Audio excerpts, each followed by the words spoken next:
In this video, we're going to talk again about Francisco Alvarez, the Mets catcher, young catcher, how well he's playing, and what's going to happen with the catching situation and with the Mets 26-man roster coming up in this video starting right now.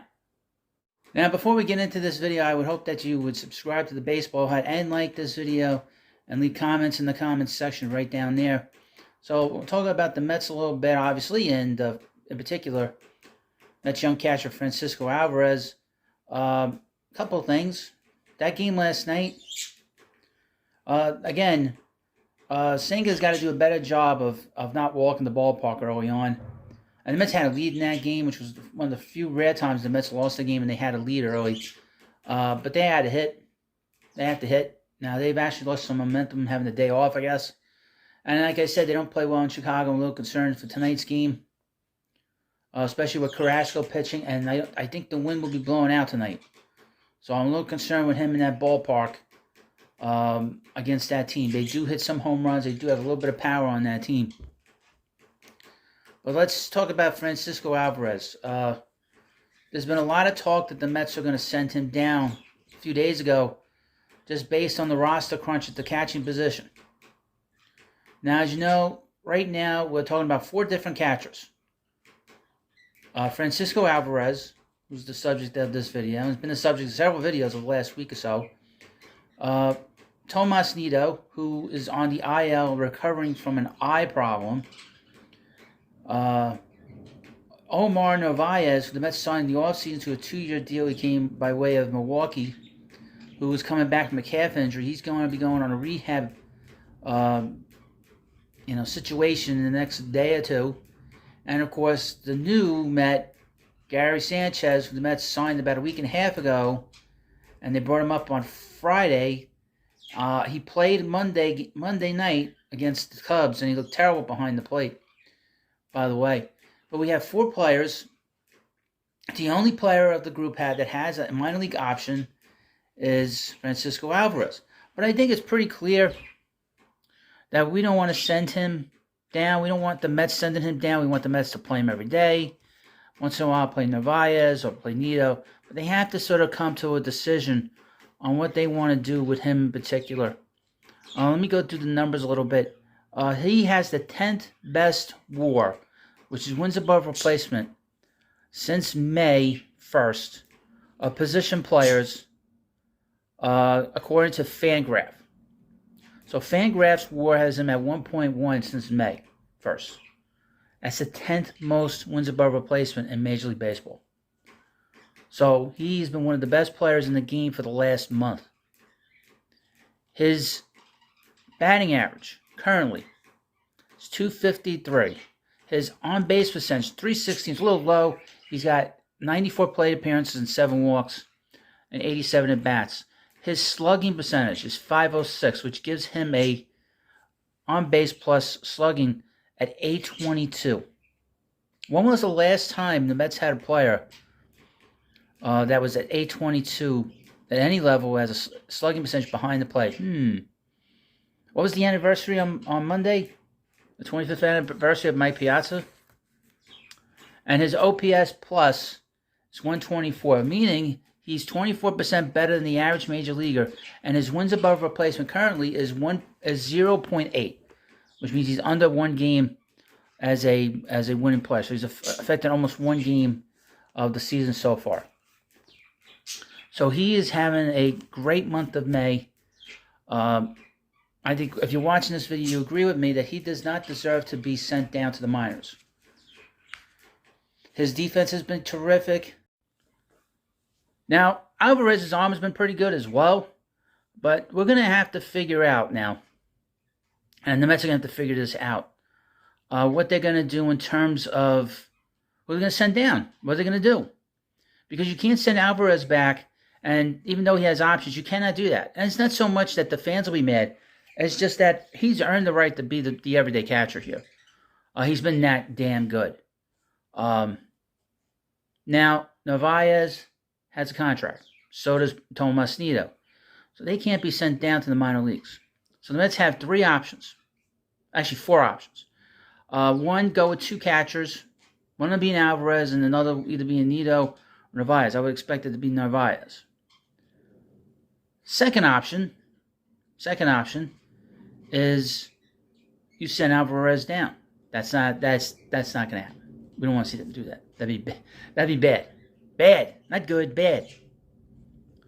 Another option is sending Mark Vientos back to the minor leagues and carry 3 catchers. And of course, you send Gary. See, to me, Gary Sanchez is expendable. You can get him out of here because his defense is so bad. He's just not worth keeping around. And if he doesn't hit for power, his offense is not great. Strikes out too much, pops up too much. He's just not a very good offensive player aside from his power potential. It's just not there. And that will have to happen. I can guarantee you that one. Now, you don't want to send Vientos down, but he's not playing much, and you got all these veteran players. Another option is you release Tommy Pham, whose numbers have been, now he's been playing a lot, and the numbers have not gone up. They've gone down.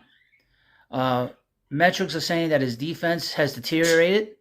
They say that, according to metrics, his sprinting speed has lowered.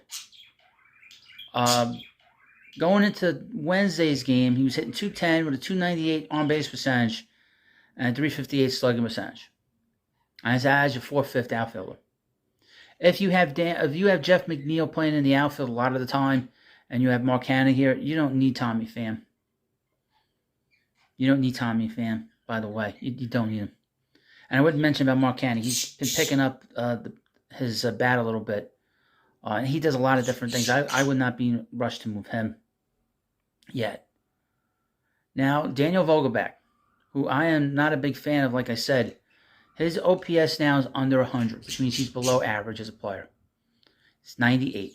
It's OPS plus. So he's below average. You could move him out of here too. You could release him. Like I said, he cannot run. He cannot play first or any other position.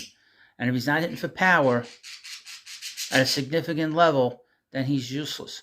And I would point out that the Mets have decided to bat Brett Beatty 5th in this lineup. And he only has 2 more home runs than Vogelbach, but there's a lot more potential there. And Vogelbach's been batting 7th. And he's been sitting a little bit for Vientos. So Vientos has been taking some of his playing time away, especially against right-handed pitching.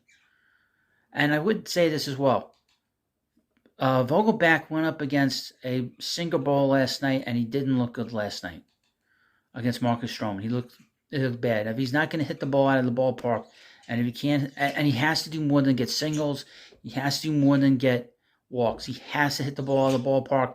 He has to hit doubles. He has to drive runs in. If he's not doing that, get him out of here. He's useless. So these are the options again. You release Pham, or you release Vogelbach, or you send down Vientos to the minors. The most likely scenario, unfortunately, would be them sending Vientos back and the Mets carrying 3 catchers, and Sanchez will be out of here. Sanchez wasn't on the 40-man roster anyway, so you get him out of here, you could bring somebody else, maybe a pitcher from the minor leagues if you need somebody in the minors. So those are the options the Mets have right now. I am not a big fan of sending Alvarez down. I know you're not. I don't think they're going to do that now. I think probably a week ago they were probably thinking about it, but he has gotten so much better offensively. You cannot. How much better is he going to be? Just looking at him just over the last week or so, he's a star. He's a star player.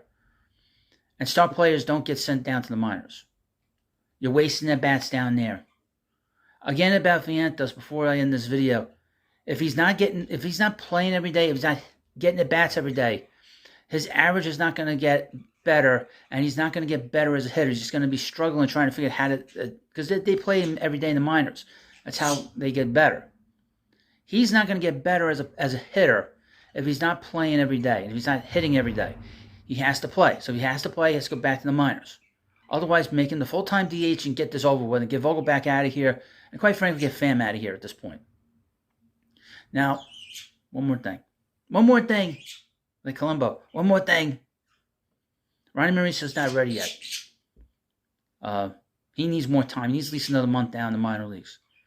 He needs to learn second base a little bit more. and he's just destroying minor league pitching right now. But he has to get better knowledge of the strike zone and learn second base on a better clip. Once he does that, I think then he'll be ready. But offensively, he's not quite there yet, and defensively, he's not quite there. He needs a little more time. So that's my last thought. Thank you for watching the Baseball Hut. Appreciate time you take to watch. Thank you, and I'll see you later.